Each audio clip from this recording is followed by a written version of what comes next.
good afternoon, good evening, whatever night, whatever time it is. I guess if you're listening, today I'm here with on Patriot State of Mind on mountaintopmedia.com with Woody Clendenin and the great Sharleta Bassett. I had the pleasure of meeting her in studio here. We're doing Zoom this time. She's got some exciting news for us, for all of you out there who are interested in this whole child sex trafficking and the abuse of children and bringing awareness to it, and being, she's on the front lines here. Why don't you, I'm just going to let you take the floor, explain to you. So you're the spokesperson and and go ahead. What is the name of the movement again? The name of the facility that we're trying to secure is Peace of Heaven, which is PEACE of Heaven. And the reason we're calling that is because we're trying to rescue children and bring them to a place that's completely opposite of what's been happening to their little innocents. The pastor, Pastor Dave, is my pastor. And last year, he actually remembered an old conversation that he had had with a young man in the prison system, because we minister all over the place. And he was a 21-year-old man, and he was giving his life to Jesus, but he was sobbing and confessing his sins and basically saying that he had been sodomized off of this barge in the San Francisco Bay. And Pastor Dave, because of the friends over the years that we've come to know, he remembered that. It just dropped in his mind, and he thought, you know what, I need to let some of our military know what's going on. And so he called them, I don't know who, and basically said, there's a barge that's in the San Francisco Bay, that's in the international waters area, and there are children being trafficked off of it. And the local departments don't do anything. It's not just because we're California. The United States is the largest trafficking nation in the world. And people seem to think that we're not. They want to turn a blind eye to it.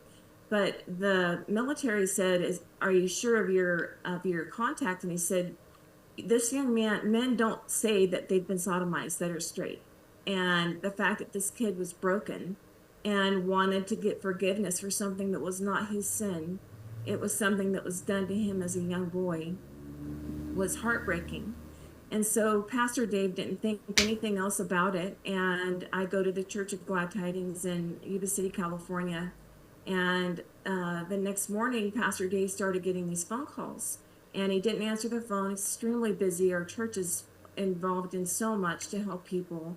And he finally answered the phone. And the military said that was a hot hit.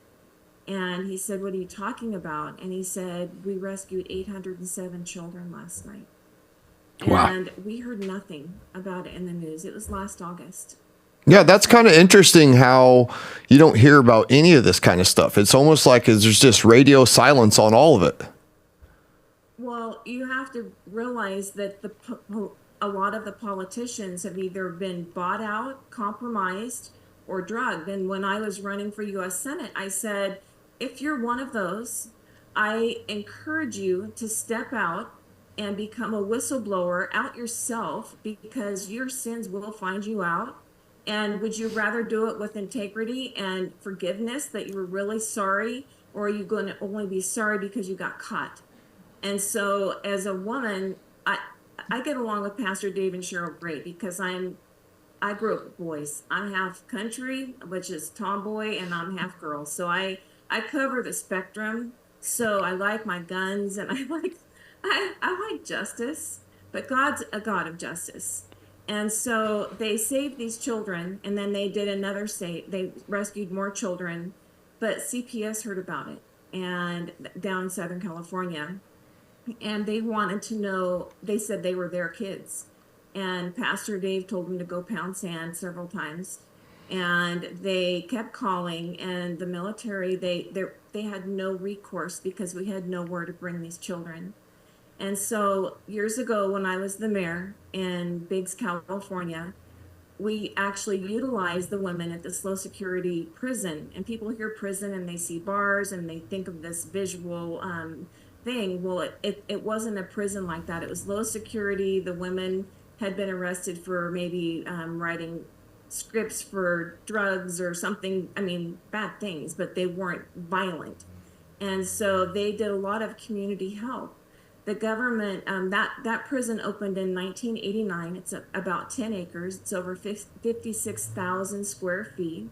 And the women would help around town. They would get job skills and help mow, and it helped decrease the cost of the need for workers in the cities like Live Oak and Biggs and Gridley. And so it gave these women for job opportunities. But this beautiful facility would be perfect to bring these broken children to. And there are not enough places to bring them to. And we need to have places so that they can be healed and their little bodies put back together surgically, I'm sure. And my friend Lara Logan, she mentioned one time on one of her shows on X, she said that she was gang raped. People can look it up, and she is very blunt about it. And it was in Egypt, and she was gang raped for 40 minutes, and it was horrific. And her comment was that she could barely recover from the 40 minutes that she was raped, let alone a child or a baby being raped over and over. It's just unbelievable. And the fact that people do not even want to acknowledge this, even in my own family, we have a blended family. We have 8 kids, and a lot of them get frustrated that I'm putting time into trying to save children that I don't know. But as a mother, I have an obligation to save children I don't know because no one else is doing it.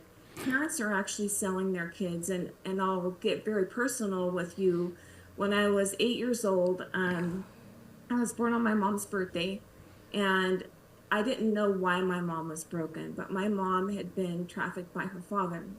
And so this is something very personal to me. And my mom it was acknowledged by my grandmother that something was going on. My grandpa was selling her to other men, and they would come in the night. And my grandma, the only way she acknowledged it was by handing my mom a deadbolt and a screwdriver and walked away.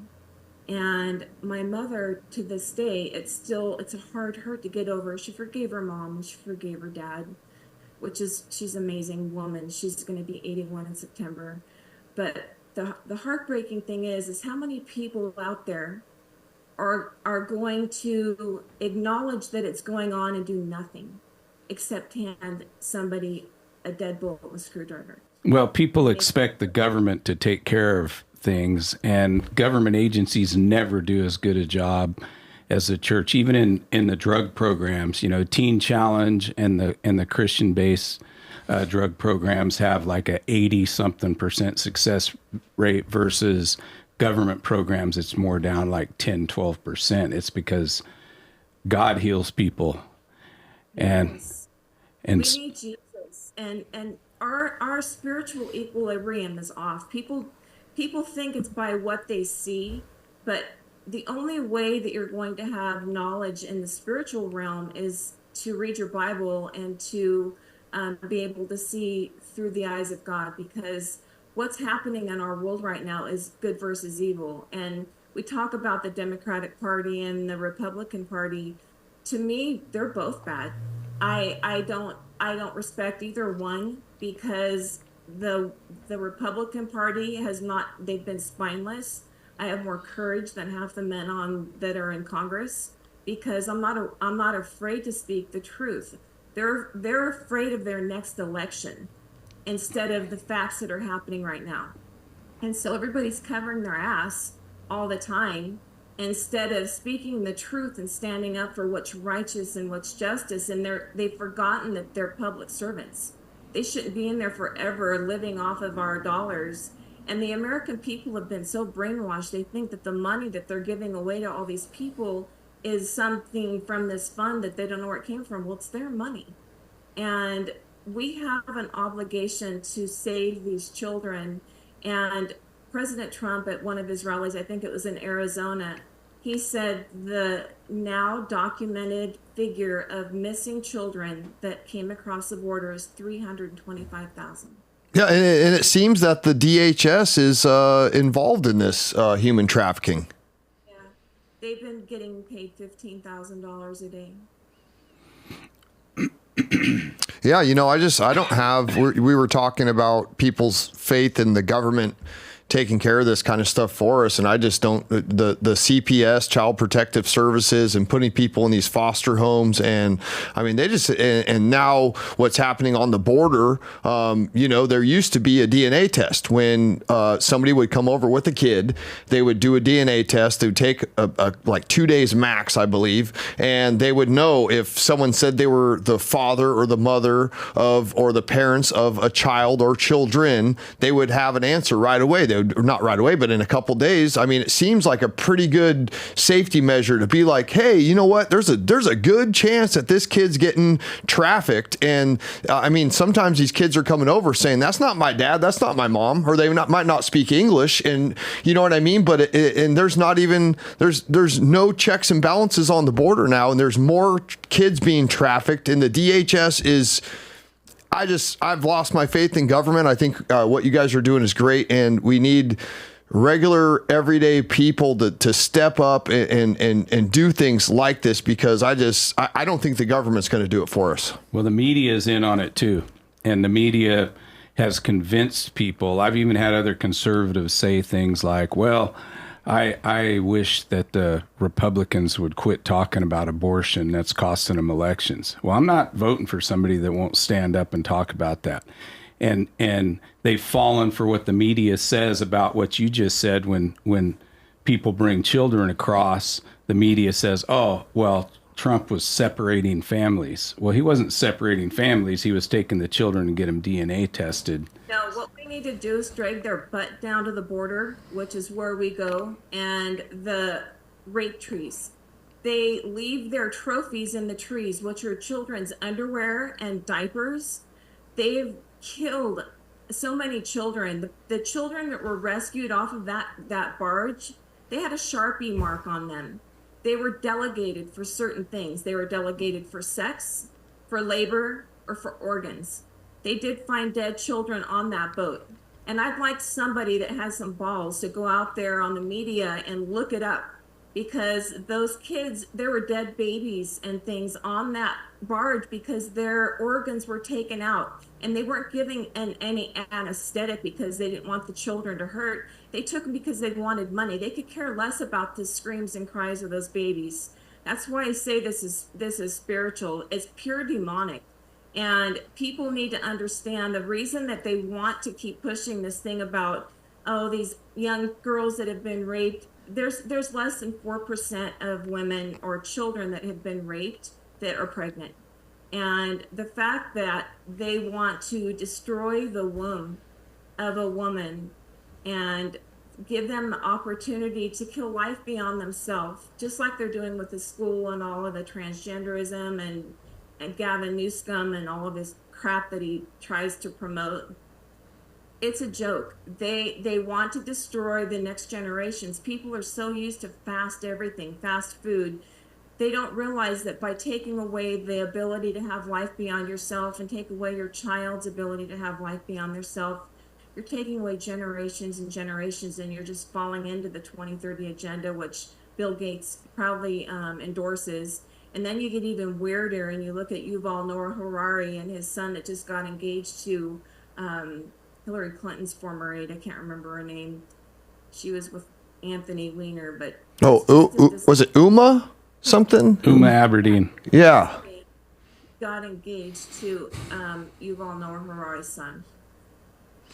Wow, yeah. It's a huge pedophile ring. Our government is basically funding trafficking across the border, and then they throw out all these basic things that people know about separating children from their parents. They're not even their parents. It could be their parents that sold them. We don't know. I had to become my mom's mom when I was 8, and I had to take care of my little brother who was 7 years younger. I have brothers that are older. But I became a mom at a very young age, and I don't feel sorry for myself one bit. But the fact is if we don't step up and give something of ourselves, which is $5 or whatever you spend at Starbucks or whatever you spend at Dunkin' Donuts or whatever, do something to save the kids, because people are always like, well, I don't know how to help. This is not the reason the government shut down the facility is because it wasn't government owned. And Right. they refused to help fund it because it wasn't government owned. That's the beauty of this place. It's about 15 minutes from my own home. We need people that will volunteer to help these children and be there to love them back together, and grandparents and people that have been discarded by this new world order, that they think that they're beyond the age of usefulness. And it makes me think of that movie Soylent Green, and they turn them into wafers and everybody. Oh my gosh. So the fact is that we need people to donate. We have to raise $4 million before November and to secure this facility. And then we need all hands on deck. We need people there that are able to help change the beds and bring the comfort and care that these babies have lost, and restore their faith in humanity and give them the ability to have a good life and train them to be part of society that can help society and give them hope so that they can have hope too. It's like me. I'm not bitter by what happened in my childhood. It made me strong. I want these children to be made strong. I want them to know that God's bigger than anything that could ever happen in the past. And people need to realize this is a spiritual battle. Unless we get our air game on and start fighting the war in the heavens and stop looking at what we see on the ground, you're going to lose. So I wonder how much the better the world would be if, instead of watching the Super Bowl, all the money and effort you went into throwing a Super Bowl party and buying all the stuff for the Super Bowl party, if just that weekend you dedicated to making a difference in the world. I mean, we're talking about not, if we work collectively, it would not take a lot of effort to get rid of a lot of these things like child sex trafficking. I don't know what's more important than that. I mean, that's probably got to be the most important subject out there that gets completely ignored by radio silence across the board. It's deception. Satan tried to take it's historical. Satan tried to kill all the 2-year-olds for 12 years because they did not want a king, Jesus, to be born. They thought that if they wiped them all out, then they would not have this savior that would come to save the world. Satan thought that he had it all in the bag, and he's just a liar and deceiver. The abortions, it's all about the blood. You have to know your enemy. The witchcraft that's in the state of California and across the nation, and even in Africa and other countries. We had a prayer meeting with Greg Phillips and Catherine Engelbright from 2000 Mules, and we were praying against the 300 witches that were praying that President Trump's next attempt at assassination would work. And so the fact that people don't realize that the blood, it's all about the blood, and our DNA is God's DNA, and they sacrifice innocent blood to send out their minions, which are demons, and to make their spells and their curses. Jesus's blood is stronger than any blood because it is the foundation of how we were saved. We were washed in the blood of the Lamb. It's pure, and it wasn't taken by violence. It wasn't taken by destructive means and ripping a baby out of a woman's womb. And people need to just help. We are asking everyone that can donate as much as you can, and we are trying to get the word out. This is something that is not negotiable. We have got to save these kids. And the more that we do, the more it will be able to put these places across the United States. There are so many broken children, but they are trying to take out our future. And those are the babies. And that's what Satan does. He wants to wipe out our future. So where do people donate? Where can they go to donate? So you're going to go to peaceofheaven.life. And on that site, it'll give you the opportunity to put your name in that you want to volunteer. It'll give you the donation link, even the smallest amount or the highest amount. There are people out there that have beautiful hearts that need a place to put their money into. I mean, it's sad. I know a lot of people donate so they can get a tax write-off, and I even encourage you to do it for that if that's the only thing that you feel like you can feel in your heart. So I call us, Donate. I call Starbucks communist coffee is what I call Starbucks. I actually, you vote every time you shop. So I refuse to buy things from places that I don't agree with and or just bad companies. Most of them are. But I mean, I would challenge someone, if we had if $4 million will buy this facility that's going to change probably help thousands and thousands of people, tens of thousands of people. And, you know, it would only take a $5 Starbucks. You brought that up. I mean, that would be if 4 million people didn't get one Starbucks and just made a cup of coffee at home, didn't give their money to communist coffee for one freaking day, that would be a lot of help. Yes. Just find something in yourself that you're able to give. If we can't look beyond ourselves. I had a discussion with one of my daughter-in-laws, and she was a little bit upset because I spend so much time trying to help the children, and I have 18 grandkids. And I said, my job is to ensure that they have a life beyond me and that I leave this place a better place.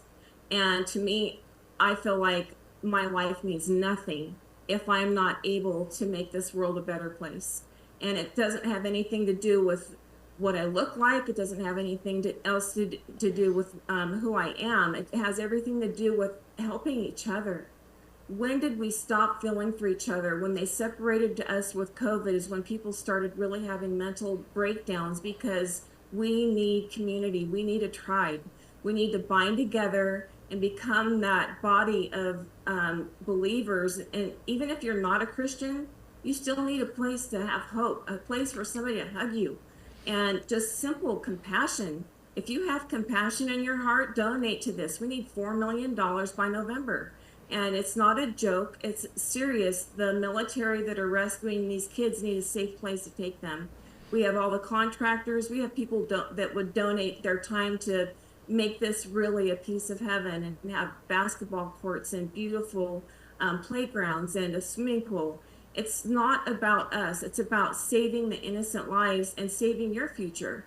Do you want to have a future, or are you going to hand it over to this over enlarged government that does not care about you, that continues to send their money to Ukraine, that is buying yachts?